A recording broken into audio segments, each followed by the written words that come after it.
Hello friends, hello everyone. आज फिर से नया वीडियो और एक नए विषय पे चर्चा, और फिर से एक स्टूडेंट्स के लिए एक जोरदार वीडियो, बहुत ही यूजफुल वीडियो। देखिए, एक जनरल बात कही जाती है कि एक सफल व्यक्ति कोई नया काम नहीं करता है, किसी काम को नए तरीके से करता है। जो एक फेलियर करता है, जो एक कम सक्सेस वाला करता है, वही एक टॉपर, एक सफल व्यक्ति भी करता है, बस करने का तरीका अलग होता है। तो आज इसी विषय पे चर्चा करेंगे कि पढ़ाई एक कैसे अच्छे तरीके से किया जाए। टॉपर स्टूडेंट ऐसा नहीं कि 24 घंटे पढ़ता ही है, वो भी 2 4 5 घंटे पढ़ता है, और एक नॉर्मल स्टूडेंट हो सकता है उससे ज़्यादा पढ़ता हो, लेकिन एक पढ़ने का तरीका है जो एक बहुत बड़ा डिफरेंस ला देता है। तो फ्रेंड स्टूडेंट्स, पहले ये बता दें कि देखिए, पढ़ने का प्रॉपर तरीका क्या होना चाहिए। जब आप शुरुआत में कोई चीज़ पढ़ रहे हो, देखिए भले अब हो सकता जो ज़्यादा सिंसियर होगा शुरुआत से ही पढ़ेगा, फिर कुछ लोग देर से करते करते एटलीस्ट 1.5 2 2.5 महीने पहले तो हर स्टूडेंट्स पढ़ने लग जाता हो, चाहे भले ही साल भर न पढ़ा हो। तो जो भी चैप्टर आप सेलेक्ट करिए, सबसे पहले उन चीज़ों को समझने की कोशिश करिए, थोड़ा गहराई से पढ़ने की कोशिश करिए। ये थोड़ा सा टाइम टेकिंग होगा, लेकिन आपको बिल्कुल घबराने की ज़रूरत नहीं है, क्योंकि वो धीरे धीरे आपकी स्पीड को इतना कर देगी कि आप जितना सोचे होंगे उससे ज़्यादा स्पीड से आप तैयार करते चले जाएंगे। तो सबसे पहले चीज़ों को आप अच्छे से समझने की, ज़्यादा से ज़्यादा समझने की कोशिश करिए।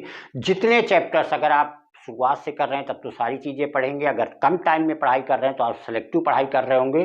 तो पहले जैसे मान लीजिए आप सेलेक्टिव कर रहे हैं, तो जो भी चैप्टर आपने सेलेक्ट किए उनको पहले एक बार अच्छे से समझने की कोशिश करिए।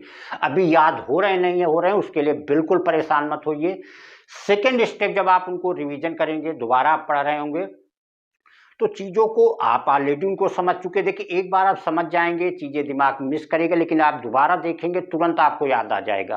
तो जब आप एक बार समझ चुके हैं, अब दोबारा उनको थोड़ा सा रटने की कोशिश करिए कि चीज़ें आपके रटना मतलब दिमाग में चीज़ें स्टैंड करें।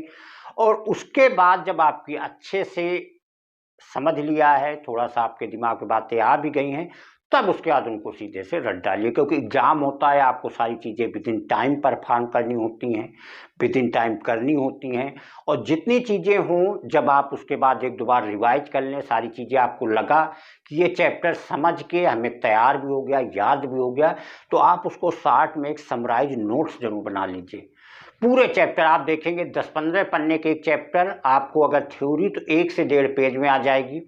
न्यूमेरिकल जो 2 3 4 टाइप के मेन हो उनको आप नोट कर लीजिए, उनको सोल्यूशन के साथ, वो आपको एक क्विक रिवीजन के समय काम आएंगे। जब पेपर के 1 2 दिन बचेंगे तो वहाँ पे आपके रिवीजन के काम आएंगे। तो अगर ये मेथड से आप तैयारी करेंगे तो आप देखेंगे कि आपकी कहीं बहुत बेहतर तैयारी हो जाएगी और कहीं बहुत ज़्यादा स्कोरिंग हो जाएगी। क्योंकि जिस समय आपने समझ लिया है, तैयार कर लिया है, याद कर लिया है, अब उसके बाद क्योंकि आपको और चीज़ें पढ़नी है, दिमाग चीज़ों को मिस करेगा, तो आपने उस चैप्टर के जितनी मेन पॉइंट्स हैं वो आपने कहीं समराइज करके लिख लिया। देखिए, उसका एक एडवांटेज आपको और मिलेगा, क्योंकि अगर आप बुक से रिवाइज करेंगे, हो सकता है 2 4 मेन पॉइंट्स आपके दिमाग से स्लिप हो जाएं, वहाँ नज़र ना पड़े। लेकिन अगर आपने नोट्स बना लिया है, सारे मेन पॉइंट्स आपने लिख लिए हैं, तो जब भी आप रिवाइज करेंगे तो सारे पॉइंट्स पे आपकी नज़र जाएगी, वहाँ पे आपका कोई पॉइंट्स मिस नहीं होगा। तो चैप्टर आपका बहुत ही अच्छे से तैयार हो जाएगा, और साथ में याद भी हो जाएगा कि एग्जाम में अगर कोई बात घुमा के पूछी जा रही तो आप उसको बिल्कुल आंसर देने के लिए रेडी हो जाएंगे। तो स्टूडेंट्स, आप ये स्टेप फॉलो करिए, आप देखेंगे कि जितनी आप उम्मीद कर रहे होंगे आपका रिजल्ट कहीं बहुत ज़्यादा उससे बेहतर होगा। देखिए, समझना तो अपने ऊपर होता है, लेकिन ये ऐसा मेथड आपको एक बार समझेंगे, नोट्स बना लेंगे, फिर उसको आप जब मेन पॉइंट देखते जाएंगे, टाइम भी कम लगेगा, आपको याद भी बहुत अच्छे से हो जाएगा। तो इस तरीके से कोई भी सब्जेक्ट किसी भी एग्जामिनेशन की तैयारी में बहुत ही ज़्यादा हेल्प मिलती है, और वो आपके लिए एक बहुत ही ज़्यादा स्कोरिंग होगा। Thank you.